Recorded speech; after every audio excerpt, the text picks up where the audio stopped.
അത് ഭയങ്കര കോമഡി ആണ്. അതായത് നമുക്കും നമ്മുടെ ഫ്രണ്ട്സിനും അങ്ങനെ തോന്നിട്ടു. അതായത് ഒരു ബൊട്ടീക്ക് ഉണ്ടെങ്കിൽ തോന്നും ഓക്കെ ബൊട്ടീക്ക് നല്ല പ്രോഫിറ്റ് ഉള്ള പരിപാടിയാണ്.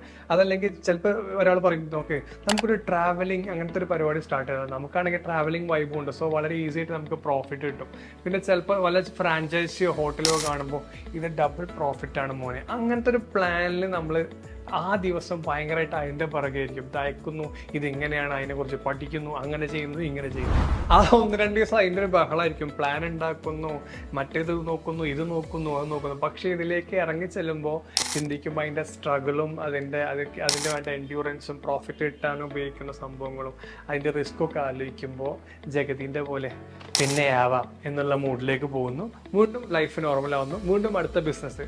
ഈ ഒരു ജനറേഷൻ്റെ നമ്മുടെ ജനറേഷൻ്റെ ഒരു പ്രത്യേകത എന്താണെന്ന് വെച്ചാൽ നല്ല ഐഡിയാസ് ഉള്ള മനുഷ്യന്മാരാണ് എല്ലാവരും. അതല്ലെങ്കിൽ ഒരു നെഗറ്റീവ് ഓളി അവന്റെ സർക്കിളിൽ എവിടെയെങ്കിലും ഒക്കെ ഉണ്ടാവും. അപ്പൊ അവൻ പറയുന്നിട്ട് നടക്കൂലനോ നടക്കൂല, അങ്ങനെ സ്റ്റക്ക് ആവും. എന്നാൽ ഇതൊന്നല്ല. നമുക്ക് പ്രധാന പ്രശ്നം എന്താണെന്നറിയോ, ആറ്റിറ്റ്യൂഡിലുള്ള പ്രശ്നം എന്താണെന്നറിയോ, എന്തെങ്കിലും ഒരു പ്രൊജക്ട് ഓൺ ആക്കുമ്പോൾ നമ്മൾ ചിന്തിക്കുക എന്താണെന്നറിയോ, നമുക്ക് എന്തൊക്കെ ഇല്ല എന്നുള്ളതാണ്. എപ്പോഴും അങ്ങനെ തന്നെയാണ്. നമ്മുടെ കുറവുകളെ കുറിച്ച് നമ്മൾ ബോധവാൻ, നമുക്ക് എന്തൊക്കെ ഉണ്ട് നമ്മൾ ബോധവാനല്ല. അതേമാതിരി ഏത് പ്രൊജക്റ്റ് ആയാലും നമുക്ക് എന്തൊക്കെ ഉണ്ട് എന്നുള്ളതാണ് നമ്മൾ ചിന്തിക്കേണ്ടത്. എന്തൊക്കെ ഇല്ല എന്ന് ചിന്തിച്ചു കഴിഞ്ഞാൽ ഇല്ലായ്മയിലേക്ക് തന്നെ പോകുള്ളൂ. എന്തൊക്കെ ഉണ്ട്, എന്തൊക്കെ പറ്റും, അത് ചിന്തിച്ചു നോക്കിയാൽ ഒന്നെങ്കിൽ നമുക്ക് മാറി ചിന്തിക്കാം. അതല്ലെങ്കിൽ നമുക്ക് ബാക്കിയുള്ള ലൈഫിൽ ഒളിഞ്ഞു നോക്കി കമന്റ് അടിച്ചിങ്ങനെ ഇരിക്കുക. അല്ലാത്ത ഇതിനെ പറ്റുക